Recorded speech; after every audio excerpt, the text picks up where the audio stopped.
The number one thing that kills attraction in marriage isn't cheating. It's not a lack of communication, it's desperation. And if you've been trying harder and getting less, this is why. I'm about to show you 3 ways desperation pushes her away and how to flip the script starting today. Look, you're a high performer. You solve complex problems every single day. You lead teams, you close deals, you build businesses. You're the guy people come to when things need to get done. But at home, you feel powerless. You've tried being patient. You've apologized. You've worked on yourself. You read the books. You gave her space. You tried being nicer. And she's still cold, still distant, still 1 foot out the door. Here's what's happening. You're bringing the same energy to your marriage that you bring to a crisis at work. You're problem solving. You're trying harder. You're over functioning. And that energy, it's desperate. Now, here's what nobody tells you. Desperation isn't about what you say. It's not about the words you use or apologies you make. It's about the energy you bring into the room, and she can feel it instantly. Her nervous system reads it before you even open your mouth, and it repels her. Not because you're a bad husband, not because you don't care enough, but because you're using the wrong strategy in high-stakes situations. Today, I'm breaking down 3 reasons desperation kills attraction, and more importantly, what to do instead. Because here's the truth. You don't need to try harder. You need to lead differently. So let's get into it. All right. First reason desperation kills attraction, it signals that you've lost your center. And when you lose your center, you lose her sense of safety. So let me explain. Here's what most men get wrong. They think if they try harder, she'll come back. More effort, more attention, more apologies. But that's not what she's looking for. She's looking for stability. When you're desperate, you're reactive. You walk into the room and immediately scan her face. Is she happy? Is she upset? You adjust your entire mood based on hers. If she's cold, you panic. If she's warm, you relax. That's not leadership, that's dependency. And here's why that matters. Women are biologically wired to feel safe around men who are grounded. It's not a choice, it's her nervous system. When you're anxious, needy, or overfunctioning, her body reads it instantly.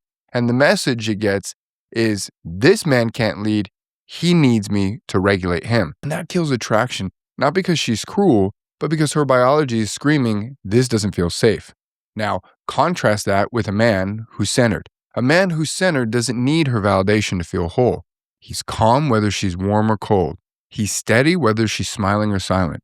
That's stability. That's what creates safety. Think of it like this. A lighthouse doesn't move with the waves. It stays fixed. The storm can rage. The water can rise. But the lighthouse, it doesn't budge. That's what she needs you to be. Not perfect, not emotionless, just steady. A fixed point she can navigate towards when everything else feels chaotic. But when you're desperate, you're not the lighthouse, you're the boat getting tossed around in the storm.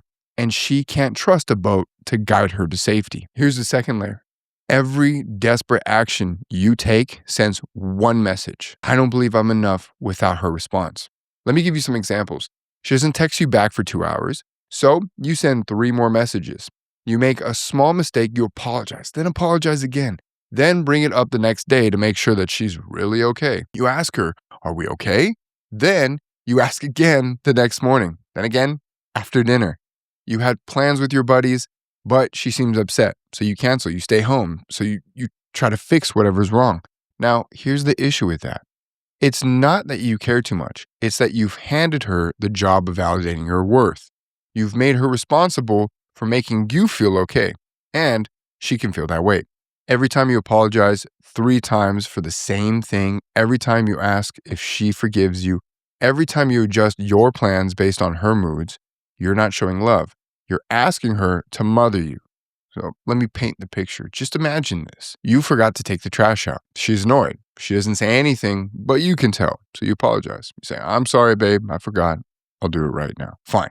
That's normal. But then an hour later, you bring it up again. Hey, are you still upset about the trash thing?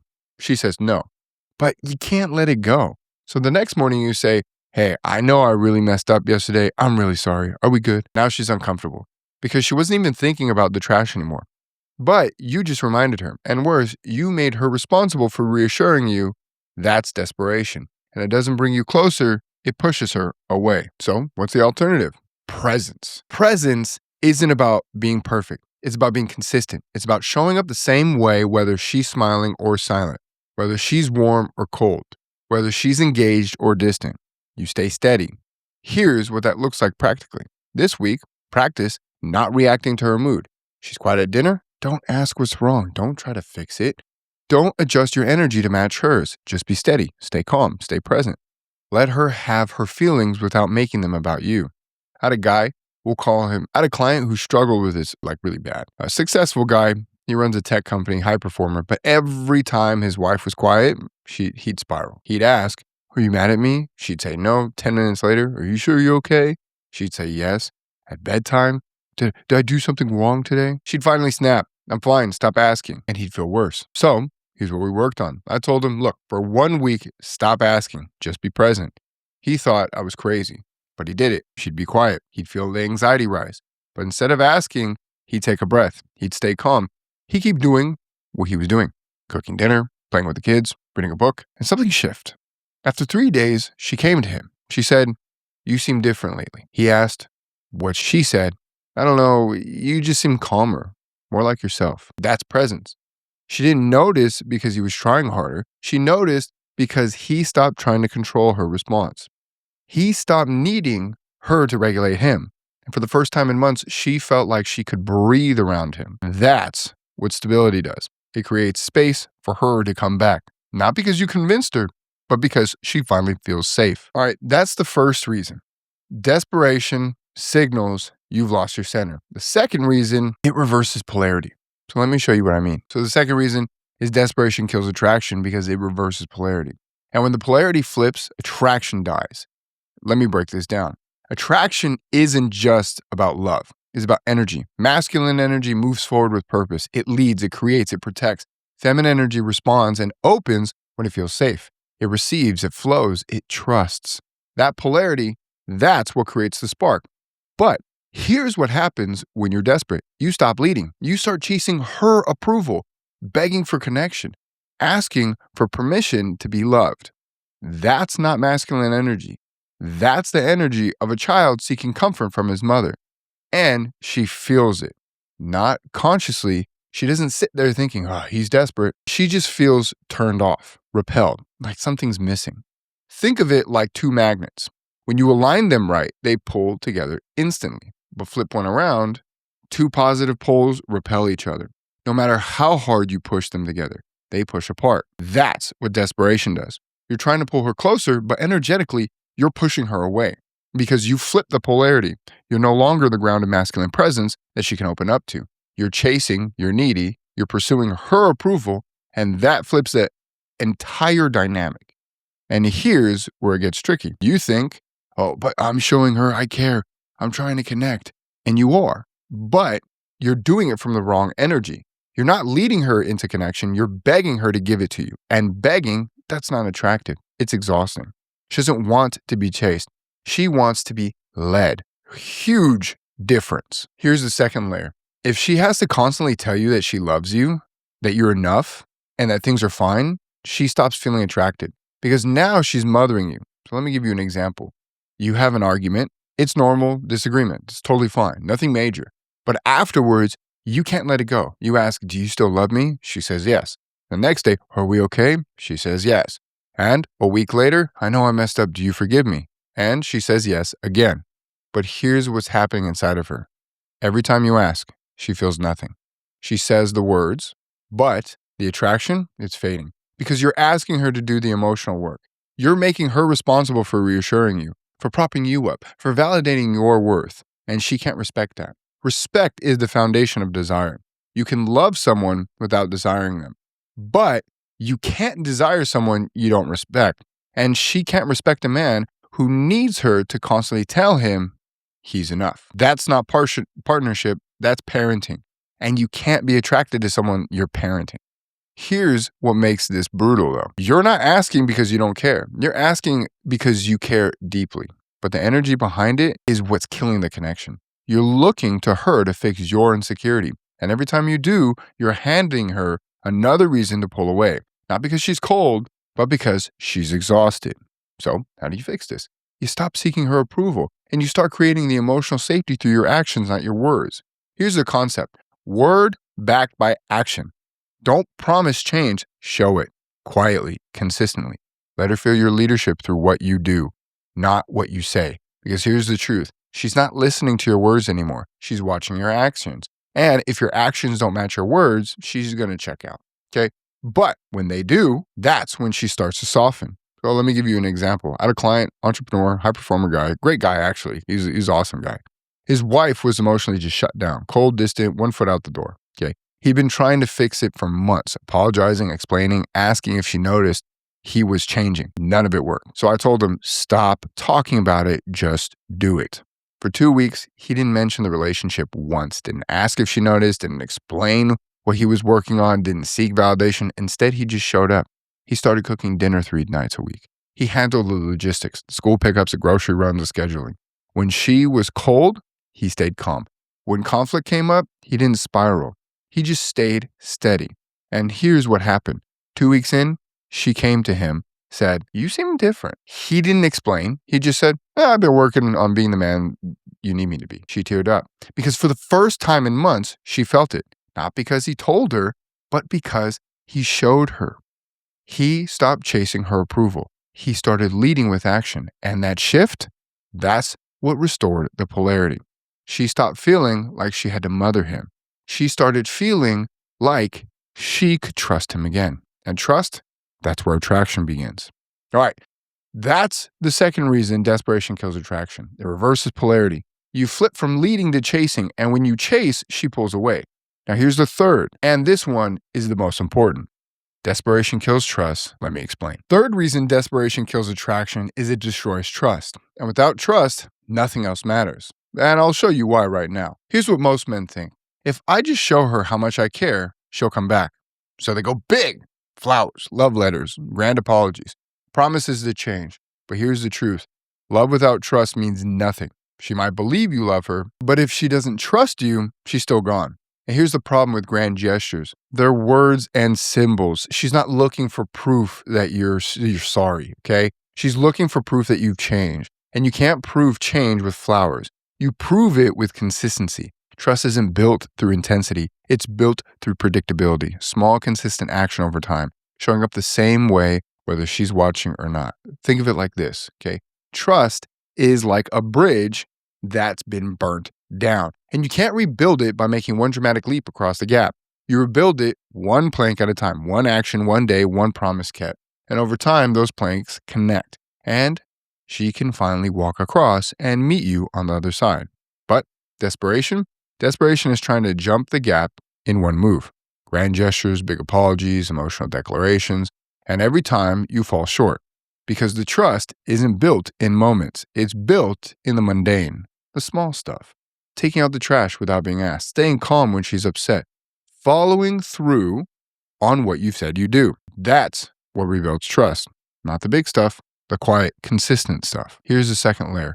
When you're desperate, you're volatile. One day you're calm, collected, present. The next day you're spiraling. Texting her paragraphs at 2 a.m, apologizing for things from 3 months ago, and asking if she still loves you.